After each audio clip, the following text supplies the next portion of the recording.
Hey everyone, welcome to the final episode of Christmas in July, which now I guess is Christmas in August. My name is Jonathan North, and today my cousin Sarah and I are looking at 5 different silent film adaptations of A Christmas Carol. I had planned to have this episode be the first episode of my Christmas Carol series, but things happen, life happens, we didn't get a chance to record the episode till the end of July, Sarah and I had a family member pass away unexpectedly, which kind of threw our whole month off. So we're just doing the best we can. Either way, I didn't want to do a Christmas Carol series and not talk about the silent film versions. Sarah and I had talked about several of these over the years, and when we did the silent versions of Alice in Wonderland episodes, I knew I wanted to do one for A Christmas Carol as well. And like we did for the Alice episode, instead of re-releasing all the individual episodes as one, I thought we'd just discuss them all together.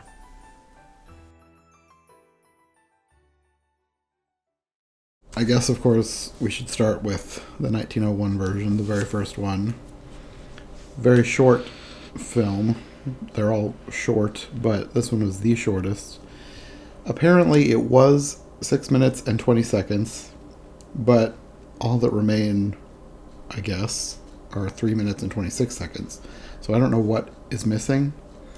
Oh. But a bunch of it is missing. Well, and when you go back to 1901, how long was any movie? I don't know.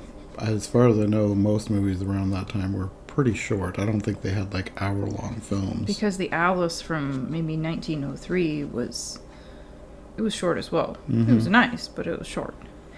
It was still so young that I would imagine that doing 6 minutes of film felt like quite the thing.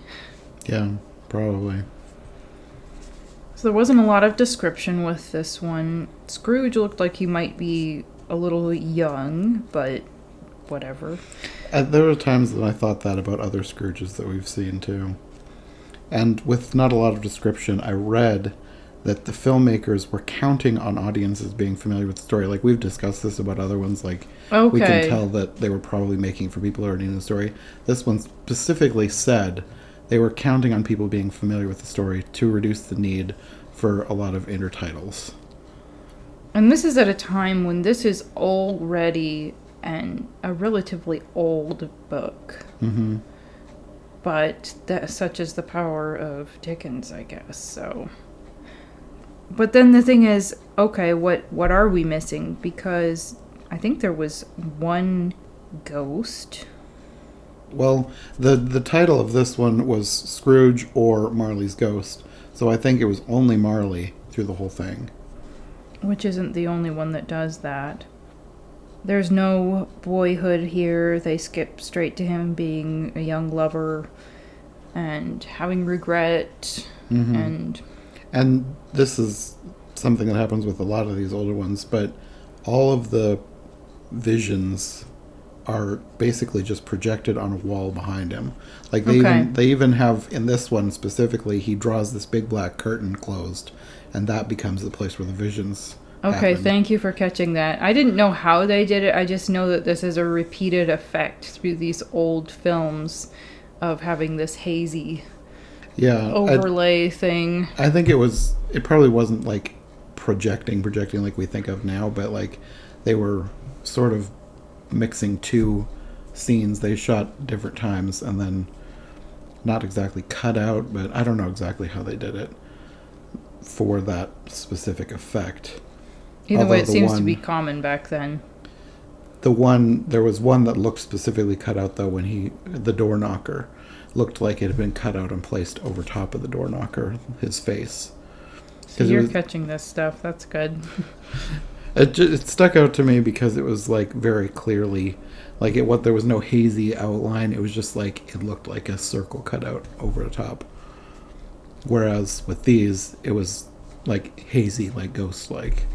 I feel like this wasn't a bad one if a person wanted to revisit a really old Scrooge. Mm-hmm. I don't know how much it's going to be a family classic, but if you're curious about that, it's not a big time commitment. It's not awful. Yeah. It's more for, I guess, looking back at the history, because, like you said, there's not a whole lot of story, and it kind of just abruptly ends after Scrooge sees his grave. That's... so you don't really even get the, I don't know, not the fully redemption. So you're just basically getting a historical snippet with Yeah. this film. So don't get your hopes up too high unless that's what you're after. Mm-hmm. After that, there was another silent film from 1908, but it is considered lost, so we couldn't watch that one. Yeah, the Kratitz had a sign that said, "God bless us, everyone." And then at his nephew's house, there was a sign that said, "Merry Xmas." A Merry Xmas. Anyway. 1910. That one is a bit longer, 13 minutes. You get basically the whole story here. Scrooge looked more fitting to this role. Mm-hmm. This one, it has a similar effect for the door knocker as the last one, except it's hazier. And I think it's sort of better, but not perfect because you can see the door knocker through his face. Would and you that kind say of annoyed me a bit. Would you say overall that this one has more special effects? Yeah, I would say so. I feel like the special effects sort of get better the longer you go, or the further you go into the future. Sure. With each adaptation, they get a little bit better. You have the charity people, you have the nephew. Now, what gets weird... this version gets a little bit weird and messed up. Maybe it was more fitting to the time. Hopefully it's less fitting now, but human nature doesn't really change. And this one had it where it was like his nephew's proposal of marriage was getting rejected because he didn't have enough money. And oh, is that what was going on? yeah. No, it's like he's watching where his nephew, his life is being ruined because he doesn't have enough money.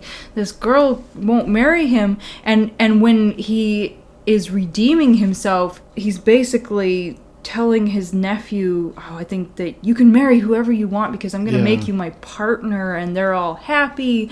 And so it's way more about Fred having money, which not every version is like that. Like Fred, No, I noticed that about the end, but I just thought it was a weird thing at the end. No, it was woven in earlier, and that was him redeeming himself. So didn't really like that aspect. If you're cool with that, I guess have fun with this. Another weird thing about this one was the ghosts were all one character as the Spirit of Christmas, which I thought was kind of weird. We already had Marley's ghost doing everything in the last one, and now it's the Spirit of Christmas instead of splitting it into 3. And it's a lot of him seeing his breakup parties. There's not a whole lot of depth in the stuff that you see in the past. And then I guess that's where the stuff with Fred comes in, is in the present. But then you have, I don't know if this is supposed to be their version of Ignorance and Want, because it says Want and Misery on the title cards, and then you see like these ghostly hands reaching up at the bottom of the screen. That sounds so creepy. I was like, is that supposed to be their take on Ignorance and Want, the two ghostly children under It has Christmas to be. presents robes? It has to be. So they took some liberties here. And there was at least one scene where, I don't know if it was meant to be funny, but the Cratchits were incredibly fearful of Scrooge. I remember Weren't they like that, hiding behind a table? And I think Sort of. years ago when we talked about this before, I think we made note of that too. Another thing that I don't think it was supposed to be funny, but in the vision of the future, he like dies on screen. And then you have, I think it's Mrs. Dilber. She just comes and takes like a coin out of his dead hand. I feel like I may have laughed over that part. I did. It was kind of creepy and hammy and funny all at the same time, Mm-hmm. maybe you'd say. So if you have a morbid sense of humor, if you like a little hamminess and money lust, then you might like this. And if you don't, it's only 13 minutes, so you haven't wasted an hour. Your suffering won't be very long. But no, it's not a terrible version, but I wouldn't list it as number one of the old versions. A recurring theme throughout these old films is sausage curls, so if you like seeing those, then, you're good. I guess I didn't notice that, but that would be something that you would notice. Oh, I was taking note of the hairstyles. It changed as time went on. Yeah. Then we come to the 1913 version, which is called Scrooge. And then it was re-released in 1926 as Old Scrooge, which I guess more people are familiar with. But it was made in 1913. This one is much longer than the others. This one was 40 minutes. Even though it didn't need to be. No. This is much closer to being like a feature film, but it's not, but it felt like it. It felt really long, especially at the beginning. They belabored it where he's just sort of hobbling around outside, and just there were things that they could have been cut out and they could have picked up the pace, but they didn't. One thing that I do appreciate about this version is the beginning where, well, there's a moral overtone. With more than one of these, they have that, which I don't necessarily have a problem with. I mean, I need more of that. But I'd say encouraging the moral tone of the story, but also praising the author and talking about the historical background. And they showed his birthplace, and they had sort of a little historical reenactment where he's in his study writing. Dickens. Yes. And there was an awesome hat at the beginning. There were these two men basically in modern day looking at his birthplace. And one of them had a great straw hat. It was just... So that's one of my favorite parts of this film. It's two dudes in 1913 standing outside of a house and then walking into it. It's awesome. I feel like that's something else that you commented on a couple years ago when we watched this for the first time. So, very consistent. Yeah, there's only so much we change over time. I mean, we do change, but certain things stay the same. Like Sarah's love of straw hats. Well, it's a very specific style. I suppose you'd call it a boating hat, and nobody wears them anymore, and it was just so of the time, and the way his suit was tailored, and it was a neat little historical window. Mm-hmm. And you're watching these people, and it's like, man, you're all dead. But it's still very interesting. Technically, I think everyone in this is probably dead now in all the versions we watch. If they're still alive, they're amazing. They're very old. Very, very. One other thing that's kind of notable about this, beyond just the movie, was that Scrooge is played by an actor named Seymour Hicks. And apparently he had played Scrooge since 1901 on stage, like in theaters. And then he continued to play Scrooge, and then he played him again in another movie in 1935, which is one that we talked about last year on my other podcast. So if you want to see one of the people to play Scrooge, I'd say watch one of his versions. Mm-hmm. But I feel like the 1935 one was better than this one. So maybe go for that one. And then you get sound, too. Not that that's always a bonus, but for some people it is. You get who? Sound. Oh, I thought you said you get Sam. No, like, sound. Sam who? It opens spending a lot of time setting up how terrible Scrooge is. Like, yes. They go on and on about how awful he is. Basically, what a frigid person he is, and how the temperature can't affect him. And yes, it was hammy. And they had like children being terrified of him, and little kids overacting about how scary he was. Weren't they throwing snowballs at him at first? They were doing that too. They were either horrified of him or throwing snowballs at him, or both. I don't know. Yeah. Another thing that is very, very, very notable of this version is that if you watch the one that we did, somebody overlaid music with it that didn't fit. Yes. And if you like the soundtrack as it is, you can do that. If you like jazzy saxophone and with synth with a 1913 film, that is your prerogative. But it was very weird. But if you want to mute it, find some old music or old sounding music, just put it along with it. Yeah. I wouldn't say watch it silent, not completely silent, because that takes some of the fun away, but find your own soundtrack.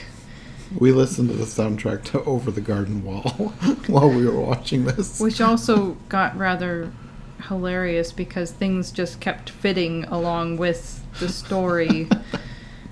It was weirdly fitting in some places. Yeah, some places it really did not fit at all because But that added an extra layer of entertainment when you had like a happy tune when something scary was happening.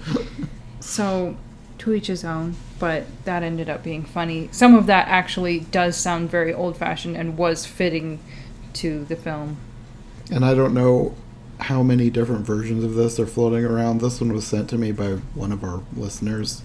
So I know this is in the public domain, so different companies have put out their own releases. So I don't know if every company uses this particular soundtrack. Yeah. But either way, it was weird. Just feel free to make your own happy. Whatever you like to listen to, pair it with that. Yeah. And don't go away from the version just because you don't like the music. You can go away from it because it was very boring for the first half. Oh no. It took forever to get to the ghosts, and like that's everybody's favorite part is the ghosts. And so I was kind of bored. Yeah, I don't know if that's my favorite part, but okay. I mean, it's the part that everybody like looks forward to. Like, how are the ghosts going to look? What's going to happen with the visions? Really? Yeah. It's Okay. one of the most interesting parts of the story. Okay. I mean, when you think of A Christmas Carol, you think of him being visited by the three ghosts and becoming a changed person. Mm-hmm. And it's fine to set up how terrible he is, but they spent so long setting up how terrible he is before you get to the ghosts. Yeah. There was an interesting crossover here because you have a poor lady visit him in his office, and so you have some of the speech about poor people come up then, but then they follow it with a charity person coming over as well, and then there's some crossover there too. I don't know why they did both. Yeah. Their prerogative. That was another thing where it felt like it was being drawn out. And this one basically all, aside from the outside scene, this mainly happens in his office. Yeah, he never goes home. He's mainly in his office. I'm sure, you would have vignettes elsewhere, but... Or do they just overlay that in the room? They all just appeared on the wall, like in the 1901 version. So this one's a little bit of a rip-off that way. Yeah, that's what I said. If you want to watch Seymour Hicks, this one was kind of boring. Go for the 1935 one. And Marley was not a complicated ghost. They probably did some fancy work with sheets, if I remember correctly, on this one. And there were no other ghosts. No, Marley says that he comes representing the ghosts of past, present, and future. Yeah, this one took some interesting trails.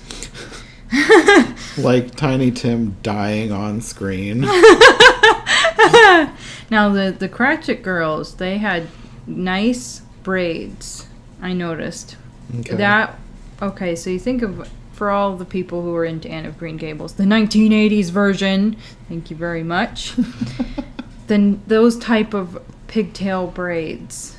This is about that era, and more than one of them had those braids. It probably was not historically accurate to Dickens. I don't know, I'd have to look that up, but I doubt it. Also, I think an older girl had a nice Gibson tuck with sausage curls on the side. So pay attention to that if you're into hairstyles. It was interesting. But those hairstyles may have been a little bit more accurate to that time, or a lot more accurate to that time than to Dickens' time. The older girl would probably be the closest. There was also a strange liberty where he's imagining that he's feasting with the Cratchits. Yeah. Instead of actually feasting with them. That was very weird. It was just as well that he was imagining it because he kissed Bob's wife, didn't he? Yes. He held mistletoe over her head and... He kissed her on the cheek. Did he? I thought it was on the lips. Either way, it was very weird. And it didn't seem like that she was totally into it, but she played along. I don't know. It's just I the feel whole thing like- was weird. I feel like the times that we live in make us more sensitive to like, oh, they're touching, they shouldn't be. Whereas back in the day, maybe they didn't really care. Probably They not. may have been far more innocent or lenient about it. But that was for some reason just an imaginary get together. Yeah. It was weird for multiple reasons. Which he did reconcile to Bob when he came to the office, but yeah. And he imagines that he has dinner with the Cratchits, but then he actually has dinner with Fred. But that's only in a title. It says that he goes to dinner with Fred. It doesn't actually show it. So they show what he imagines that happened, and they don't show what it says actually happened. Also, he kisses a chair. I did not notice that. That's weird for a different reason. When he came out of the dream and everything was okay, he kissed the arm of the chair, which is acceptable. That's less weird than other things about this version. Yeah, I guess so.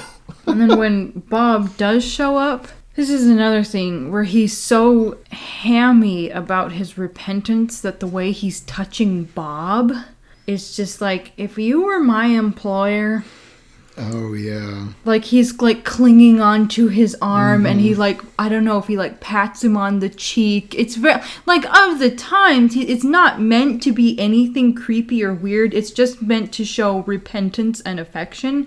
But if you were my boss, don't just don't. Just don't. Just don't. Maybe a nice handshake and a check. Yeah. A superfluous check would be great. Yeah. Yeah, no. It was very strange. There was a lot of strangeness in this. It was very boring for half of it, then very strange for the other half. And then throw the music in and it's very strange. Yeah. So, Yeah. not number one version. I don't know if I'll say that about any of these, but there are the next two. Better. Sure. Sort of.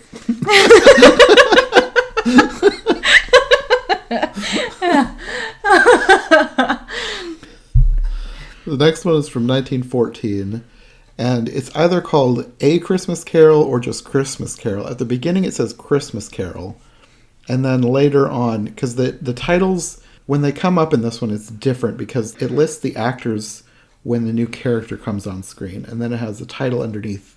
And at one point I saw A Christmas Carol. So that was a little quirk of this film. I don't think I've seen that before, where it lists, when it credits an actor when they appear on screen in the middle of the movie.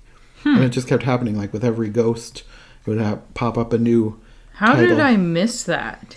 We were watching this together, by the way, people, and yet I was not... Where was I? I don't know. It was something that stuck out to me. I wrote it down. I guess the actor's name was probably smaller print than the character name. Maybe I was just so busy staring at the actual people that I wasn't paying attention to the gray blob underneath saying who it was. Was that? I don't know. Well, it was like a separate title screen. Like, it popped up, like, with silent movies. It said, like, The Ghost of Christmas Past, and then underneath it had the actor's name. Oh, so I was probably just reading that part. Probably. That's probably how you missed it. Okay. This one, I feel like, well, I don't feel like, it was definitely the clearest picture of all of them. Like, there was very little grain. It wasn't like HD or anything, but it was very clear picture. So, I don't know where this film was stored, but they kept very good care of it. Right. Cannot be said for all things. No. I was confused. Okay, maybe you can explain this to me. So you have handsome, by the way, nephew on here, but then you also have a niece thrown in. That's not supposed to be his wife, right? Is that just an extra relative that came along? Or were they counting the marriage as now she's a niece because she's married in? How did that work? Did it say niece? Yeah, it did. Oh, I missed that. I missed that one. You missed the actors. I missed the niece. I just assumed it was like a fiance or a wife. Yeah, the chick showing up at the office and later on was described as niece. So somebody fill us in the comments if somebody married somebody's nephew back then. Were they just referred to as their niece, or I don't know. No, I just assumed, I guess, that it was his wife or fiance. Right, because that's the story in the other ones. No, I didn't catch the niece title card.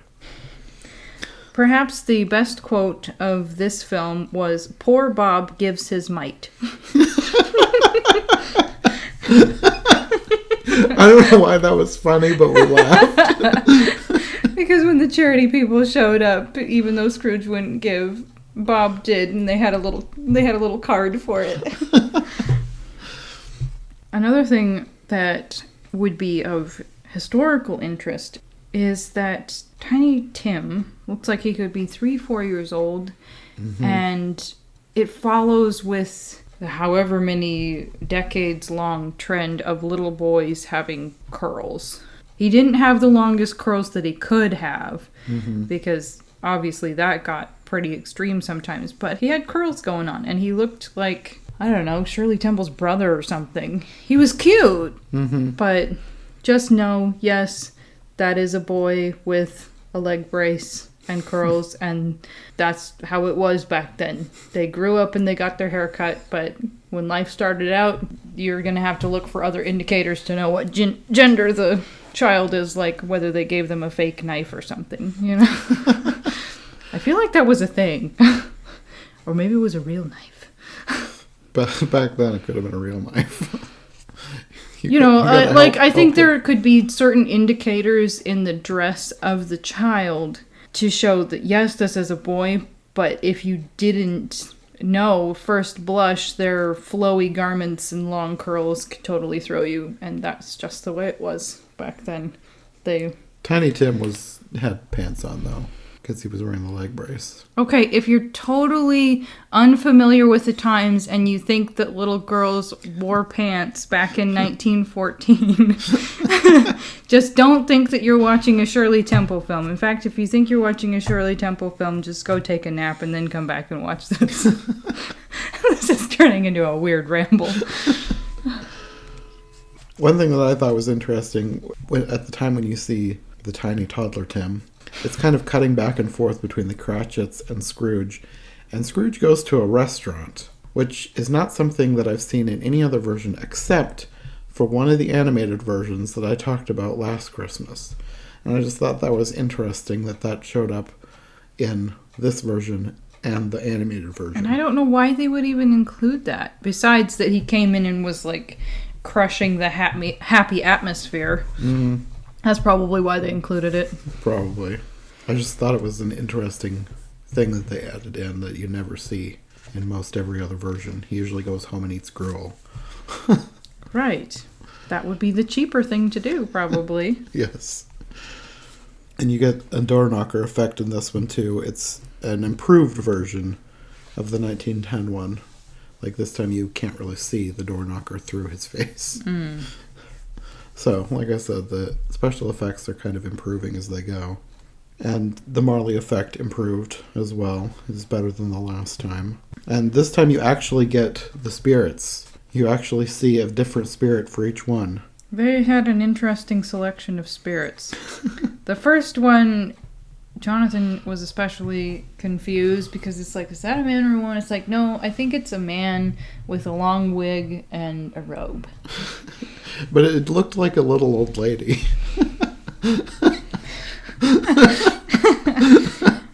He's not around to be insulted by that.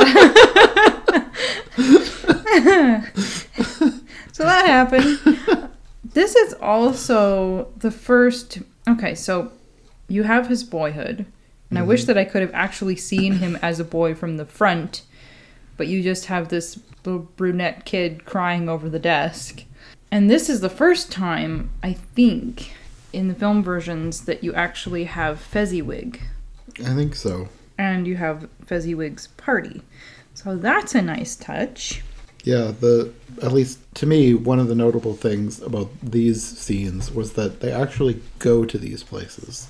Like, this one is definitely an advancement over the last one. Yeah, because in the other ones, they're just like, he's watching them as visions sort of projected on the wall behind him. But this time they actually went to these places. Right. And the Ghost of Christmas Present looks more like what you would expect from watching whatever, well, at least from the version that I grew up watching. He has a beard. He looks, I don't know, is festive the right word? Yeah. He looks fitting for the part. One thing that, I don't know how much it's ever included in the versions, and this is probably what is being acted out here, it's Blind Man's Buff.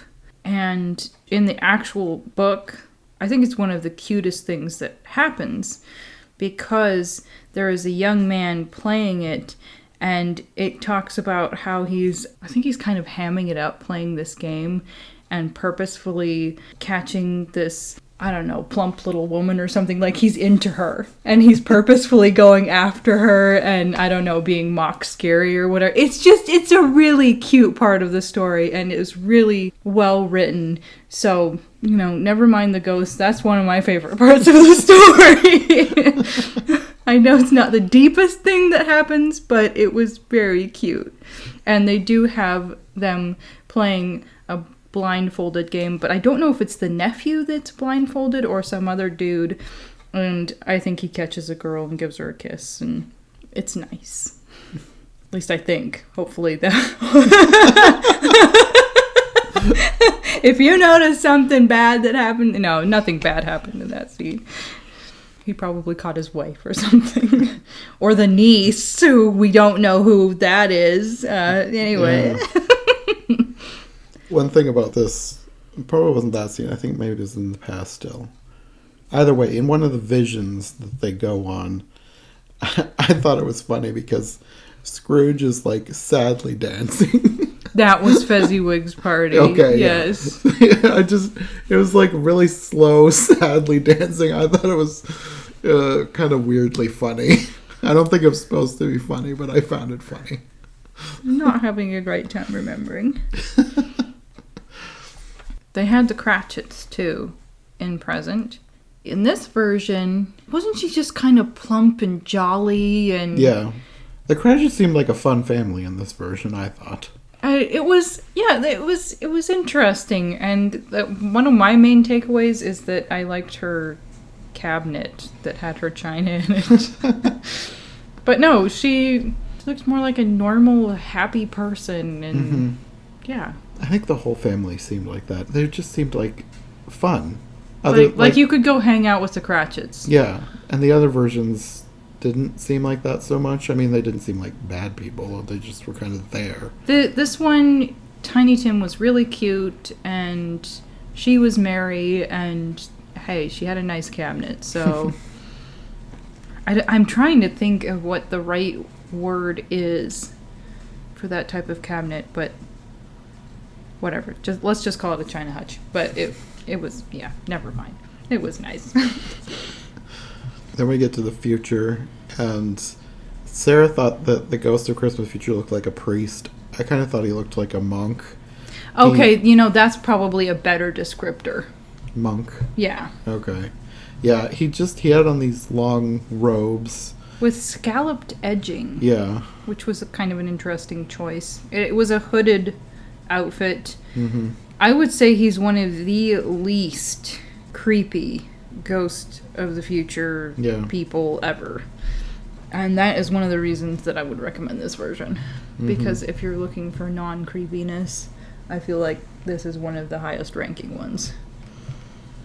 And really, I think all that happens in the future is that they go to see his tombstone. There's no scenes of him seeing people after he's died or anything. And no gasping out his last. No, like the last one. When he comes out of it, he does say an actual prayer of thankfulness, which is nice. Another thing that's different about this version is he actually goes to the poultry shop. I made note of that too. That was something you don't usually see.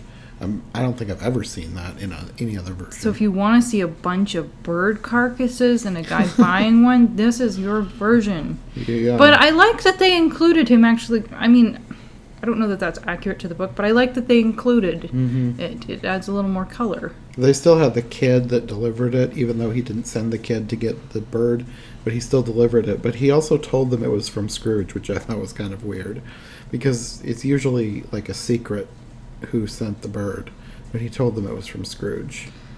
You know, after he gave him a raise, he probably would have figured it out anyway, but... Well, I don't think he gives him the raise till the end. Yeah, but I'm just saying. Anyway. Yeah, well. Then Scrooge goes to have dinner with Fred.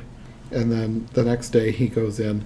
And we didn't mention at the beginning, but Cratchit had put a single, twig of holly. He was 2 little sprigs. Either way, it was just the tiniest little decoration, and Scrooge threw it across the room. So at the end, you have Scrooge arriving to work, and he's, crying over the holly. He picks it out of the fireplace and sets it up again. I'm sorry. And then when Bob comes in, he looks very mischievous before telling him that he's doubling his salary. And then at the very end, he actually goes and visits the Cratchits, and then you get Tiny Tim's iconic line, "God bless us, everyone." This is one of the best silent versions. If you actually want to watch a silent version that covers the story, it's not super creepy, they do a decent job. Plus, it actually has the best picture, picture quality, so bonus. So yes, 1914, A Christmas Carol. Look for that one if you want to watch a really old one. After this one, there was another film in 1916 called The Right to Be Happy, which was the first feature-length adaptation, still a silent film, but sadly, it is apparently lost in its entirety. According to the Library of Congress website, no copies survive anywhere. So that was kind of a disappointment when I found that out, because it was hey, there's one of the first feature-length adaptations was a silent film. And then I started looking for it. Nope, can't watch it. So, just kind of interesting to note. I thought I should mention it. But yeah. Now you can. Now you all know what you can't watch. But it happened. It happened in 1916, which is interesting. Was it an American film? Yes. Okay, so we had not entered World War I yet. You kind of run into this a lot, or at least I do, in researching different versions of different books that we can talk about on the podcast. And I always like to go back and see if there are silent versions of things we can watch. Right. And so many of them have been lost. I feel like that happened when I was looking up Anne of Green Gables versions, that there were one or more where it's just not really there, which is too bad. Yeah, I was looking into that one, and of course, Secret Garden, we talked about versions that we can't watch. I think there's one or more that are lost from The Wizard of Oz, but some of those do still survive, and I'm going to try and find those, because I want to actually see some. I've been told they're all terrible, but I want to watch them anyway. Of course you do. But this illustrates our point, or it helps to bring home the point more, that the 1914 one stands apart. Yeah. More so because of the picture quality and the fact that it's decent, good. It's intact. You get the whole story. Yeah. And then we come to the 1923 version. It had a nice font. I had forgotten, we watched this probably 3 or more years ago, and I had forgotten it, and I guess after watching the 1914 one, I was like, the next one's probably going to be even better. And it wasn't. I think this is the final silent adaptation. And this is another one where weird music choices, and I don't know if it's just somebody has put this on there and you can find better somewhere else, but the one that we had was weird. And I think I pointed this out the first time we watched this years ago. Cratchit looks miserable, and he looks older than Scrooge. Let's make a little note here. I watched this, I think probably while listening to other music, had this muted. Watch this at double speed, because it's about the right speed at double speed. Do not put yourself through, unless you're totally doing something else while this is going on, don't watch it at single speed, because you'll have enough time to read the cards and everything and not spend half your life on it. Yeah, and I think I did the same thing. I paused it once or twice because there was a couple places where it was I need to write down a bunch of stuff about this. But for the most part, double speed is a good speed. If you're not actively taking notes, double speed is I a good was speed. taking notes. I'm sure probably not as many as you were taking, but even for me taking a little bit of notes on it, it was fine. But especially if you're just watching it, don't put yourself through that. There was an extra intro that is not from the book, but it was based on the book. Depending on how much of a stickler I guess you want to be. There was just one charity person, which is not the first, it's not the only old one that's like that. I don't know if it's because they just didn't want to pay extra people. I have here in my notes, Caroler gets biffed. No, this is another thing that I remember we made specific note of the first time we watched this one, because I had forgotten which one it was, and I was just waiting for this to happen. So when Fred is there, everything happens as normal, but when he leaves, there's a little boy outside, and he gives him a coin. And I don't know if this is like incentivizes the little boy to stay or what, but he stands outside and starts singing. And then you have Scrooge looking out the window. And he comes out with this giant book, probably like his ledger or something, and he clobbers him over the head. And the boy goes down. And I was like, they're not going to do that these days. And hopefully they were just play acting, but it looked like he really hit the kid hard. If it was real, I don't want to know. If you actually biffed the caroler, shame on you, but hopefully they were just hamming it up. Yeah, I mean, there are ways to make it look realistic without actually hitting him. So Yes. hopefully they were employing one of those techniques. Don't get so into your character that you actually act like a bad person. Yeah. And the kid gets up right away and he runs away, so it wasn't like he was like knocked senseless. Yeah. But then you have Scrooge shaking his fist after the kid, Yes. which was also, it added to the funniness for me. Hopefully a good time was had by all.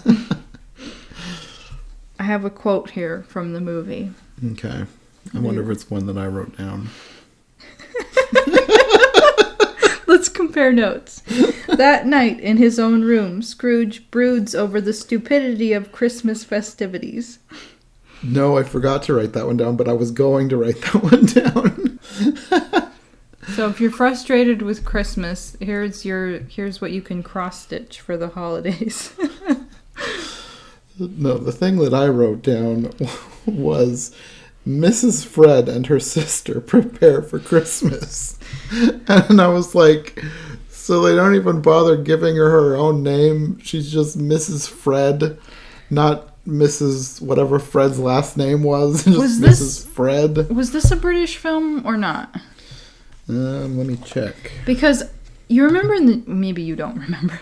In the Jane Austen stories, maybe this doesn't even apply. They would refer to their husbands as, like Mr. M or something like that. I think this formality has probably gone away a lot, but used to be people would send and probably receive letters as, I'll just make up a name. So I'm not talking about, Mrs. Allen Jorgensen, or it could be Mrs. Frederick Willis or whatever. So that's probably within the tradition of that, even though it sounds weird. Like her name should be Emma or something. I guess this is a UK film, so maybe. So maybe a little bit of Britishism going on, but also may just be of the times. Yeah, maybe. But I just thought it was so weird that she was just called Mrs. Fred. Yeah, not even Mrs. Frederick or Mrs. whatever his last name was. Does Dickens even say? I don't think so. I almost thought Scrooge, but it was his sister. Yeah. So it probably wasn't Scrooge, so I don't know. I don't think it ever said. Yeah, and I don't know how important it ever was to the story. Probably not. I don't know. That just really stuck out to me. Mrs. Fred. Yeah. Yeah, it's also one of those names, Fred, so it just sounds... Yeah. Mrs. Fred sounds a little bit... it's practically like saying Mrs. Bob. Yeah. That would seem just as weird, if not weirder. Especially because you know their last name for sure. I was kind of throwing that out, but it does fit the story. This one, the effects were fine. There was no door knocker scene. which I don't know why that stuck out to me. It was like, they have him go home, so why was there no door knocker scene? It got weird, though, when the ghost came, because the spirit of Christmas Past was tiny. And maybe that's accurate to the book, because I remember in the book he's, like, compared to a candle. So maybe that's what they're going for, but they had him as a little man. And it was like a little elf. That's what it seemed like to me. It was strange. I feel like we kind of need the book with us. I remember the 1980s version. She's like, I hope, which is actually a she in that version, but that's probably not accurate to the book. Something like, I hold the lamp of truth. Would you seek to put it out? So, I don't know. They skipped childhood. They went straight to his lousy romance. That's one thing that really stuck out to me as being very subpar in this version, was the quality of his time with the ghosts, because that's like the only thing you see is his poor relationship. Very briefly. No childhood, no growing up, no first job or anything. That's it. Mm-hmm. And then you get to the present, who looks good.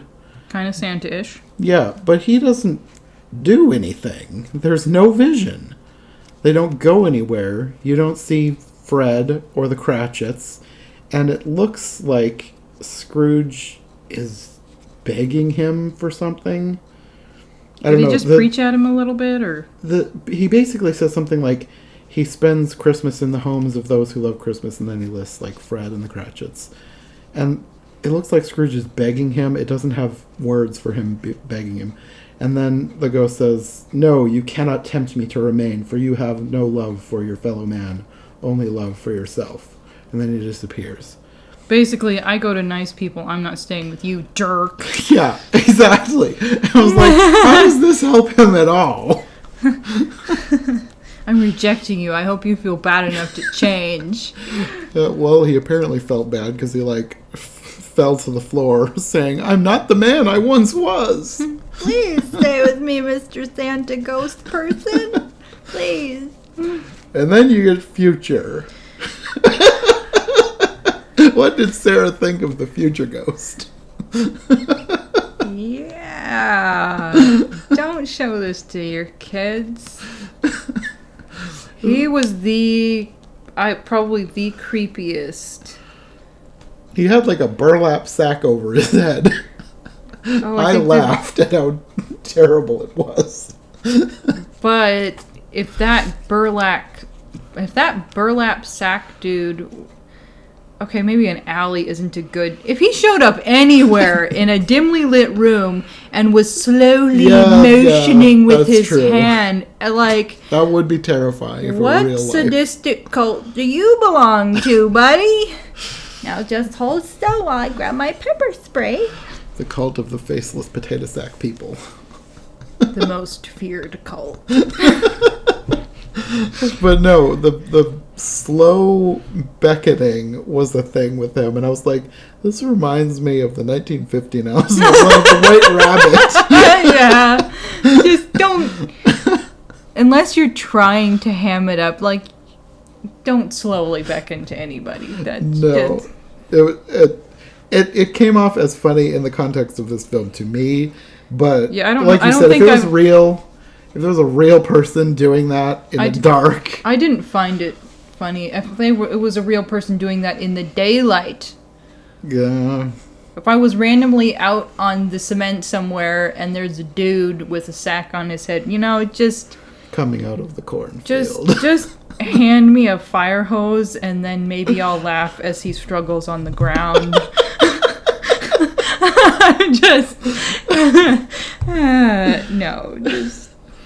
And Scrooge wasn't having a good time either, because he looked like he was literally choking from his presence. Yeah, I don't know what they were trying to communicate there, but he really looked like he was choking. I think they were trying to communicate how stinking creepy. Yeah, but also, I've never choked over being afraid of something. Well, congratulations. I think that there are people who have. Okay. If that's a thing, then I take it back. I've just never heard of it. If somebody was having a panic attack, they'd probably be having a hard time breathing. So if you wanted to chalk it up to that, either that just his evil, nasty presence could have been sucking the air out of the room. I don't know. That makes more sense than choking, I guess. Yeah, panicking would probably be the right word. I guess I just chalked it up to it being a weird acting choice on the part of the guy playing Scrooge. Because the acting wasn't all the greatest in this. I guess if you wanted a Halloween film, maybe, yeah. One of my least favorite holidays. Sue me. Also, who is Topper? That was another thing I wrote down. I mean, it's a cute name, kind of like Thumper, but... Yeah, after the whole thing with Future, when he wakes up, it goes to Fred's house, and it says, Topper, who is in love with Mrs. Fred's sister. Yeah, don't give Mrs. Fred's sister a name.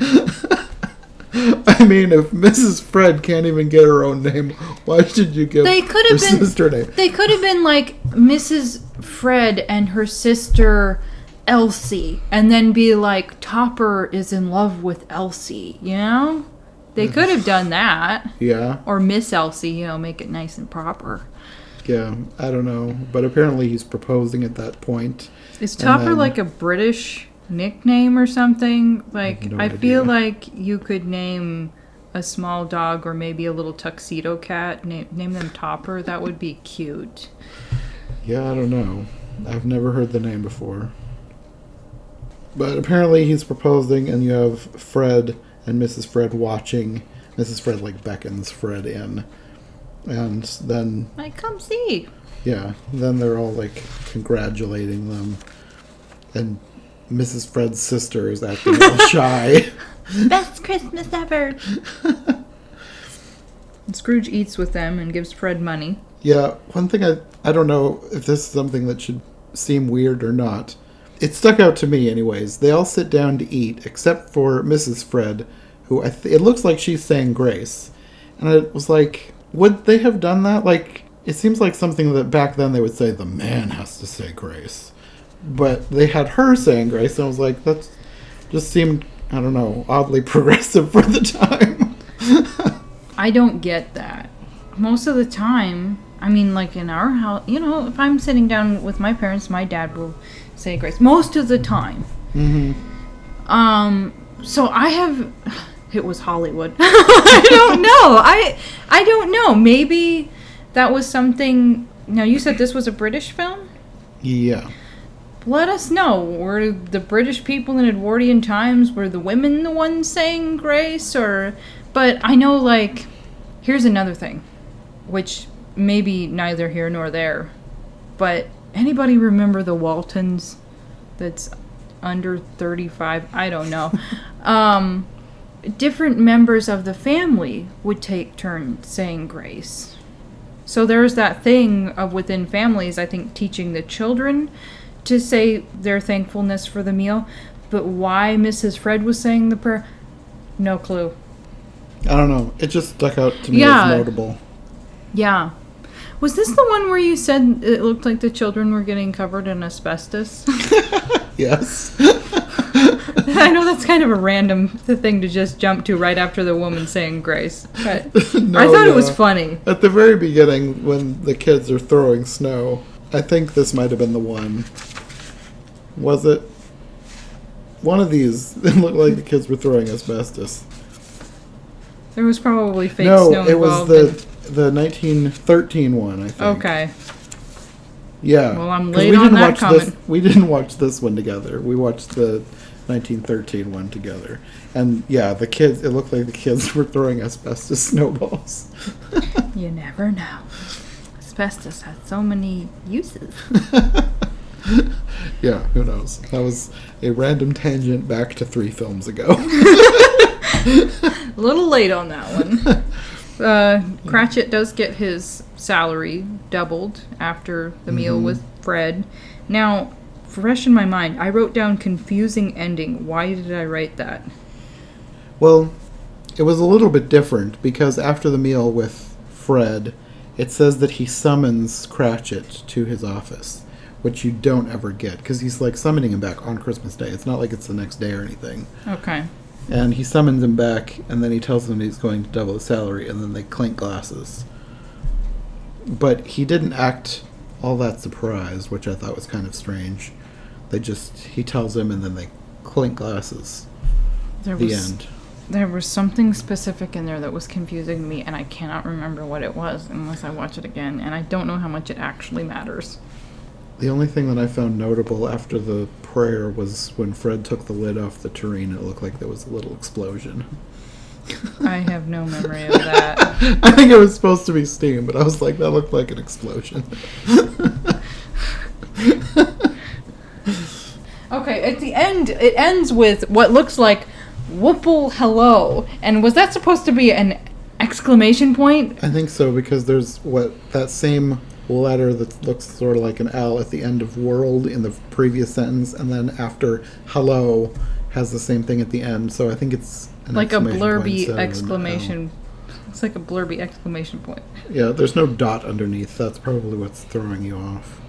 But it's at the end of every sentence, if that's where they're ending the sentence. Okay, I can live with that. But that did stick out to me too. The whoop hello. It says, "I'm as happy as an angel. I'm as giddy as a drunken man. A Merry Christmas to everybody and a Happy New Year to all of the world. Whoop hello." Which seems like a weird ending. With you telling me that it's a British film, I probably just chalk it up to being British. Britishism. Then the British people can comment, "No, this has nothing to do with us or these times." Yeah, no, it's probably just an exclamation point. I didn't think it was anything else. Okay, well, that was just me then. So there you have it. The 1914 one is the best. This one, I think, also maybe just listen to your own music. I think it's kind of cute, but the 1914 one probably comes out on top for watchability. Or I like aspects of the 1923 one, but right. The really truncated visits with the ghosts, I didn't appreciate because you don't get much story there. So just for a clear visual as well as clear narrative, properly fleshed out, watch the 1914 one. Yeah, that was my favorite. It was the most fun, like the most fun characters. Cratchit and his whole family seemed like a jolly little family. They were fun, and yeah, I really liked pretty much everything in the 1914 one. The rest, they were fine, but they all took liberties with the story. Not that 1914 didn't, of course, because it's only 20 minutes, so you can't fully tell the story in only 20 minutes, but they did a very good job. Well, there you have it. Our take on the silent versions. Yeah, I really like looking back at silent movies like this. It's not always about the story when I'm watching these. Yeah. It's fun just to see how they made movies back then, the different choices they make, and the actors, the different looks, clothing. Actresses. Yeah. Okay, well, I think that's about all we've got for this one. We'll probably have Sarah back for a future episode, find stories she wants to talk about, and hopefully we can find some silent versions to go with it. Or some really messed up 1930s version. That's another thing with us. Yeah. The older the film, the better it is for conversation, I think, sometimes. Could be. Especially with Sarah, because Sarah always has interesting takes to different aspects of the film that I wouldn't have even thought about. Thanks. Okay, well, we'll see you next time. Bye. Thanks for listening to this episode of Every Version Ever. This is our last episode talking about A Christmas Carol for the time being, but rest assured there are plenty more adaptations to talk about in the future. Next time we're going to start a whole new series looking at a brand new book, and this time we're jumping into a book I've never done before, but I've wanted to do for a long time, H.G. Wells' The War of the Worlds. I have 4 episodes currently planned for the series, about enough for 1 month's worth, if I get out an episode a week. But you know how it goes sometimes. Example A is this episode. at the beginning of August, which was supposed to be at the end of July. So while I'm aiming for August in these episodes, if we end up going into September, I'm not going to sweat it.